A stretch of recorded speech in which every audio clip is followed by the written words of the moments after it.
Good morning, fifth years. Hope you're doing well this morning. We have a small bit to finish off on chapter 14, our temperature and thermometers chapter.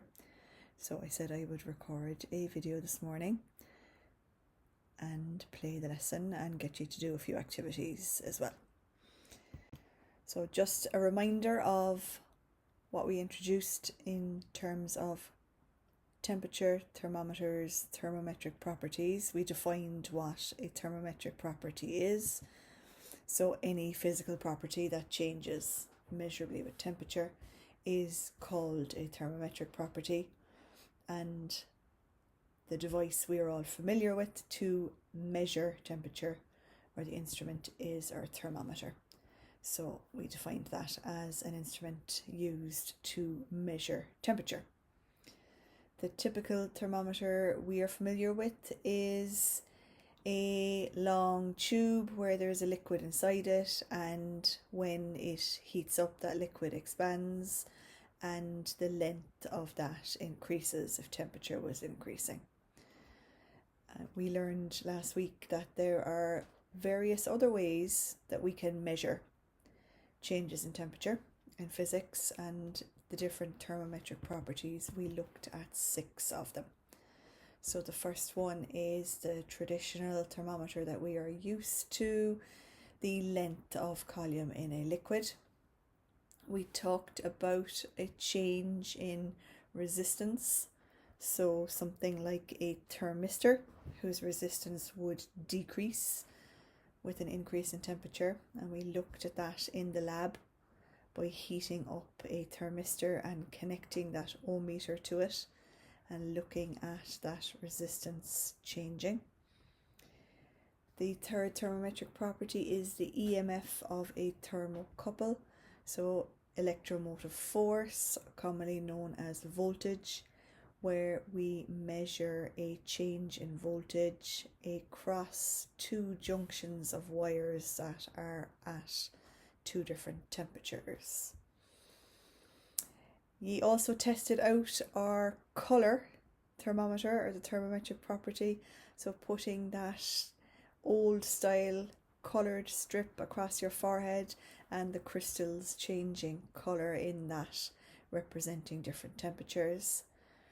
And then we talked about the concept of the volume of gas when the gas is being kept at constant pressure, and the pressure of a gas when the gas is kept at constant volume. So both of them there relating to our Boyle's law from our previous chapter.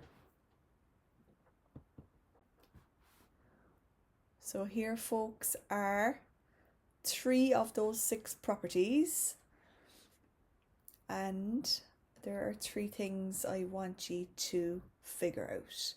So first of all, can you name the thermometric property? Secondly, what changes or varies with temperature? And thirdly, how would we measure it? So an instrument or a device to measure that change. The top right diagram there is a thermistor device. So work with who is beside you there, jot down on a piece of paper. Number 1, for the picture on the far left, what is the thermometric property?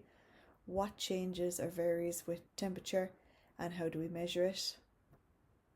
The second diagram, the diagram in the middle, again answering those 3 questions.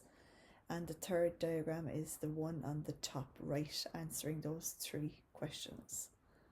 So I am going to be quiet now for 2 minutes and let you work in your pairs to answer those 3 questions for the 3 pictures in front of you.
All right, class, your 2 minutes is up.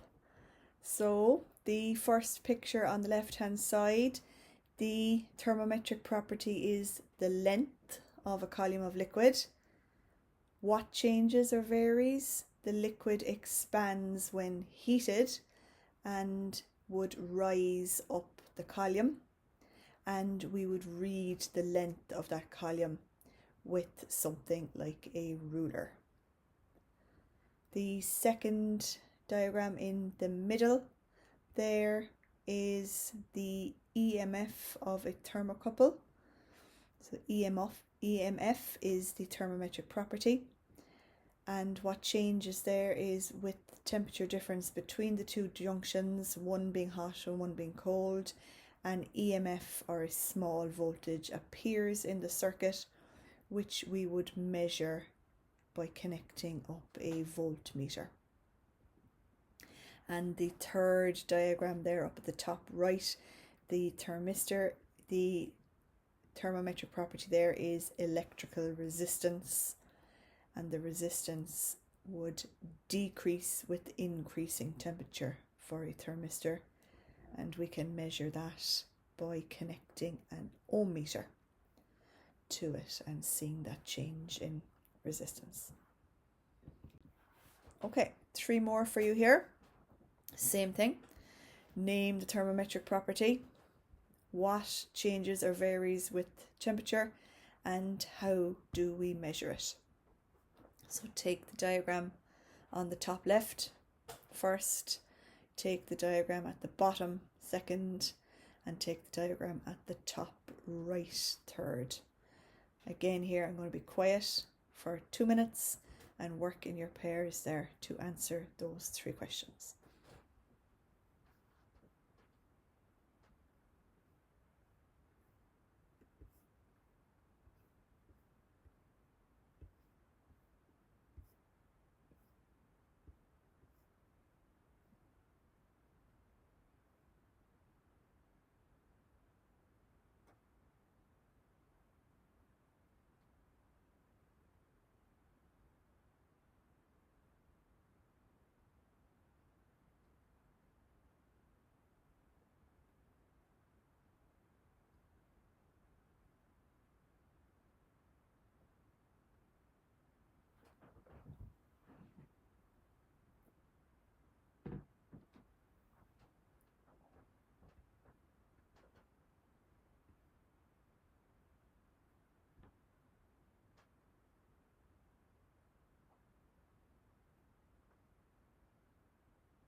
Alright folks, 2 minutes up there again.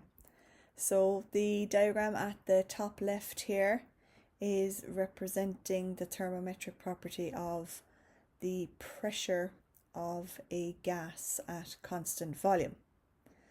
So what happens here is when the syringe is heated, the volume will try to expand.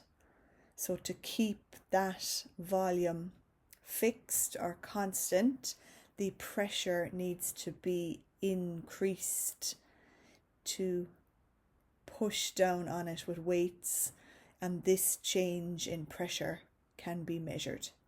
So back in our previous chapter we had pressure being force per unit area, so we would know the force in terms of newtons for the weights. We would be able to work out the surface area that they are acting upon and measure that pressure. bottom diagram there then is the thermometric property, the volume of a gas at constant pressure. The pressure is remaining constant because it's atmospheric pressure acting externally on the piston. When the mass of gas there inside the piston gets heated, that will expand, its volume will increase, and it will push the piston out. The volume expands and we measure that change in volume inside the syringe itself. And the final one there up on the top right, your thermometric property is colour, and what changes there is the colour of the crystals change with temperature, and we can measure it by simply looking at the colour that is lighting up and matching that to its temperature on that little chart. Alright, so the experiment we did last week, we plotted a calibration curve of a thermometer, and we used the lab mercury thermometer as a standard thermometer. The second thermometer that had no markings on it, ungraduated, had a different liquid in it. It had alcohol in it. So we were able to take the two fixed points, 0 degrees in pure melting ice and 100 degrees over boiling water, the steam over boiling water. And then we were able to mark all the points in between and graduate our thermometers. So we can use those two fixed points, and we know that they are definitely 0 degrees and 100 degrees. When we have those two definite points, we can put them on a graph and find any unknown temperature in the middle by looking at the length of the column of liquid. And that is sometimes used in questions in an exam, where we would graduate a thermometer at the ice point and the steam point and then use it to measure an unknown temperature somewhere in the middle. So you did this last week in the lab. You measured that 0 degree point, you measured the length of the column of alcohol at that point, and that corresponded to 0 degrees on your Celsius scale for temperature.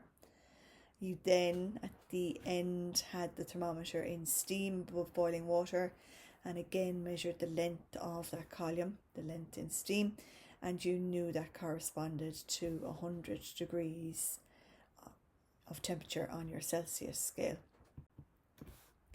So you were able to graph that, and you did that for your homework as part of the experiment. You had the length of the column at a temperature of 0 degrees as one fixed point.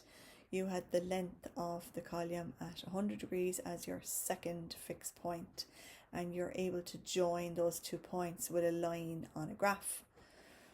If I then gave you a beaker of water at an unknown temperature and you put that ungraduated thermometer into it, and if, for example, the length was somewhere in the middle, you can use that graph to mark that length, come up, see where it cuts the line of the graph, and then come across to read the temperature of the other axis on your graph. And that is exactly one of the questions there I left with ye for homework to look at. So that was question 1 on page 157. Take out the question you did and just have a look here. You can plot temperature on your y-axis, length of the column on your x-axis, or the other way around. You can do it either way. You'll still be able to get to your correct answer. So in the question it gave us 2 lengths representing those 2 fixed points. So it told us the length of the mercury column in a capillary tube is 3.2 centimeters when it is placed in melting ice. So you see there the first fixed point is marked on the graph at a length of 3.2 centimeters and a temperature of 0 degrees. They then told us in the question, in the steam above boiling water, its length was 22.3 centimeters. And you see that second fixed point on your graph at a length of 22.3 centimeters and a temperature of 100 degrees. You then join those 2 points in a line, and you're using that line then to work out the unknown somewhere in the middle. So if the length of the column when placed in a beaker of water then is 10 centimeters, by using the suitable graph, calculate the temperature of the water in degrees Celsius according to this thermometer. So go to the axis where you've plotted the length, find that 10 centimeters and come up and find where that cuts the line of your graph, and then you come across to read the corresponding temperature at that length. So it's around and about 36-37 degrees, somewhere in that range you should have gotten if your graph was fairly accurate. Okay.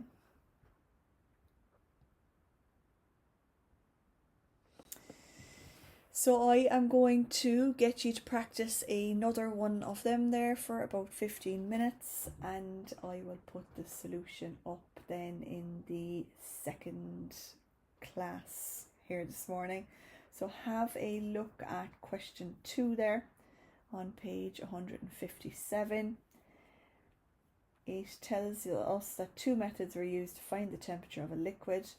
The table shows the readings obtained when a length of wire and a tube containing a column of mercury were inserted in, first of all, melting ice, second of all, steam above boiling water, and thirdly, a liquid at an unknown temperature.